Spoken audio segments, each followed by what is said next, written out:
तो सबसे पहले बात उन 6 दुश्मनों की जिनके बीच इजराइल की यह भयंकर जंग लगातार चल रही है।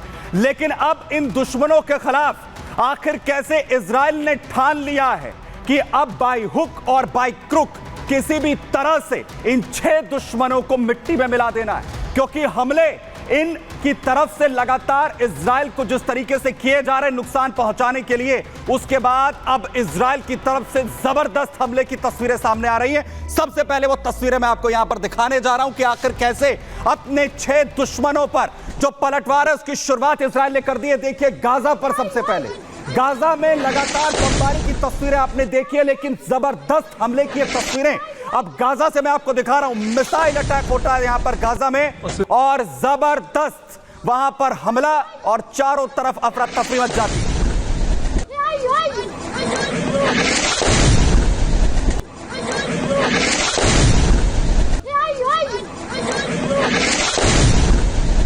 इजराइल ने गाजा में कैंप जो था उसके पास यह धमाका किया है। मिसाइल यहां पर दागी जाती है, पूरी तरह से धमाके से दहल जाता है गाजा का ये इलाका। और देखिए ये अपने दुश्मनों को जवाब इजराइल का है।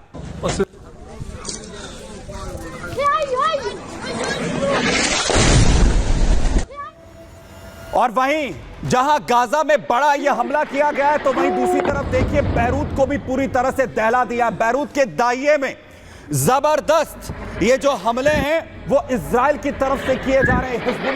हिजबुल्लाह का जो अड्डा है उसे कैसे उड़ा दिया जाता है और सिर्फ धुआं ही धुआं।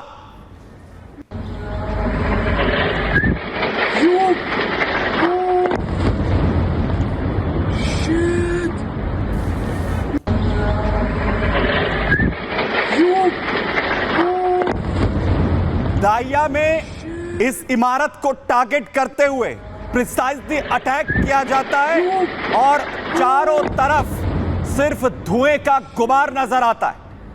पूरी तरह से परखच्चे इस बिल्डिंग के उड़ा दिए जाते हैं जो हिजबुल्लाह का ये ठिकाना यहां पर बताया जा रहा है। और अलग अलग ठिकानों पर जो हमले हो रहे हैं, और सीसीटीवी तस्वीरें यहां पर सामने आई। आखिर कैसे दाहिया शहर में टारगेटेडली कैसे इस अटैक को किया गया। देखिए सब कुछ सामान्य था और अचानक से अटैक होता है और चारों तरफ जो सीसीटीवी तस्वीरें हैं उसमें परखच्चे उड़ते हुए बिल्डिंग के नजर आते हैं।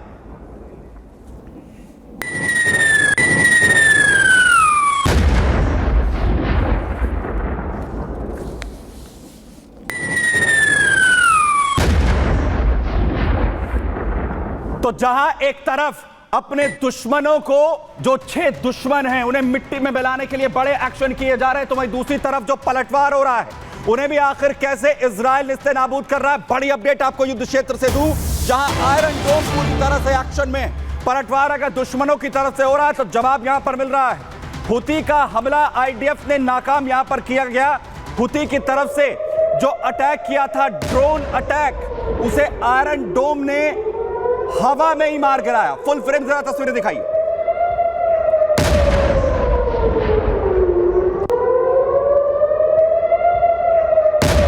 हुती विद्रोही लगातार पलटवार कर रहे हैं और दूसरी तरफ उन्हें कैसे हवा में ही आयरन डोम खत्म कर रहा है।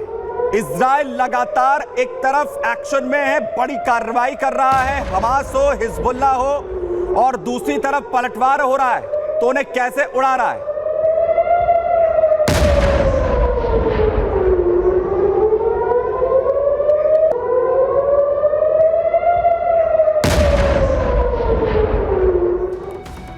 और वहीं दूसरी तरफ जो बड़े हमले हो रहे हैं, अब इराक की तरफ से भी बड़ा पलटवार किया गया, ड्रोन अटैक यहां पर किया गया है और उस ड्रोन अटैक को भी खत्म किया गया। इराक का ये इजराइल पर ड्रोन अटैक होता है और ड्रोन अटैक पर आखिर कैसे पलटवार होता है।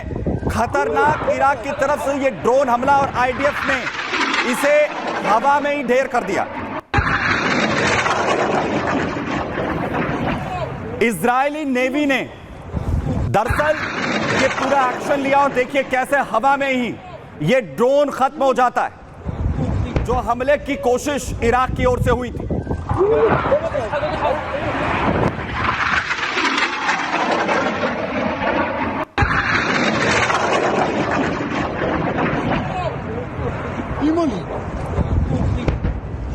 इलियट शहर के पास दरअसल इराक के ड्रोन अटैक को कैसे ढेर किया गया है, उसकी ये एक्सक्लूसिव तस्वीर आप देख रहे हैं। जबरदस्त हमले जो 6 दुश्मन हैं वो एक के बाद एक यहां पर कर रहे हैं, और दूसरी तरफ आप देखिए कैसे इन हमलों को लगातार किया जा रहा है। ये ड्रोन अटैक जब लॉन्च किया गया इराक की ओर से, जबरदस्त तरीके से एक के बाद एक ये ड्रोन अटैक इजराइल को टारगेट करते हुए किए गए।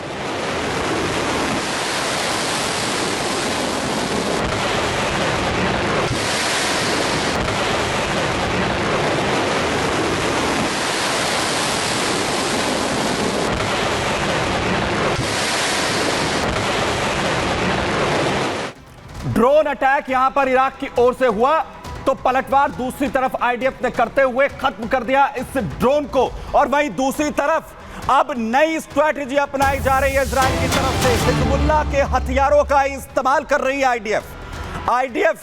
जो हथियार हिजबुल्लाह के लगातार जब्त किए गए हैं उन्हीं का इस्तेमाल हिजबुल्लाह के खिलाफ आईडीएफ की तरफ से किया जा रहा है। इजरायली सेना की तरफ से वीडियो जारी किया गया, देखिए ये वो हिजबुल्लाह के हथियार हैं जो जब्त किए गए।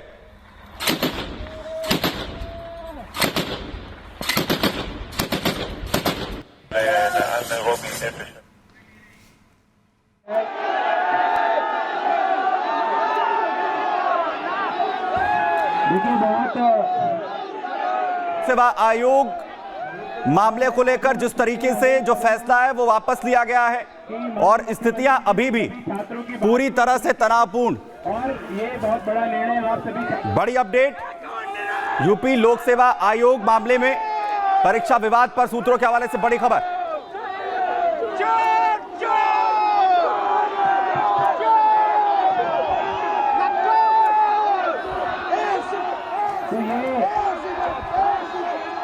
सुनते लो, बोल क्या रहे हो, समझ में नहीं आ रहा।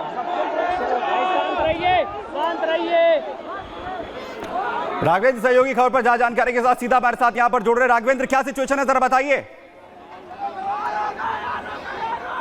देखिए सिचुएशन ये है कि जो उत्तर प्रदेश लोक सेवा आयोग है उसके गेट नंबर 2 पे भारी संख्या में छात्र जुटे हुए हैं। आज चौथा दिन है जब छात्र यहाँ भारी संख्या में है, लेकिन एक बड़ी खबर निकल के आई है। जो वनडे एग्जाम की जो मांग थी, एक मांग उनकी तुरंत मांग ली गई। मुख्यमंत्री योगी आदित्यनाथ ने हस्तक्षेप किया, आयोग के अध्यक्ष से बातचीत किया। बातचीत के बाद आज निर्णय लिया गया है कि अब इनका जो एग्जाम है वो एक दिन में होगा। साथ ही एक समिति का गठन किया गया है, वो समिति भी अपना पूरा रिपोर्ट देगी इस पूरे मामले पर कि आगे किस तरह का निर्णय जाए। लेकिन छात्रों के हाथ में बड़ी जीत है कि जो इनकी एक दिन में एग्जाम हो उसको मान लिया गया है। यहाँ पे बहुत सारे छात्र भी इकट्ठा हैं, इनसे जानेंगे कि वो उससे आप क्या कहें, कुछ बोलेंगे भाई साहब? क्या सर? बोला गया कि एक दिन में एग्जाम होगा सर, अब हम सुनेंगे सर। बिल्कुल एक दिन पूर्व की भांति पेपर हो, ये छात्रों के हित में था, हमारी मांगे पूरी की गई। बस दुख की बात यह है कि देर से सुनी, लेकिन सुनी सरकार। हमें सरकार पे ही विश्वास था, इनके ऊपर नहीं था। अब मुख्यमंत्री महोदय को बहुत बहुत धन्यवाद छात्रों को की तरफ से। बस क्या कहें भाई? हम छात्रों की कहीं न कहीं से प्रयास हम लोग किए कैंसिल कराने के लिए, और नॉर्मलाइजेशन प्रक्रिया गलत थी, उसको सरकार भी मान लिया है। और मैं सभी साथियों को धन्यवाद देता हूं जो यहाँ लोग आकर आंदोलन में सफल बनाए।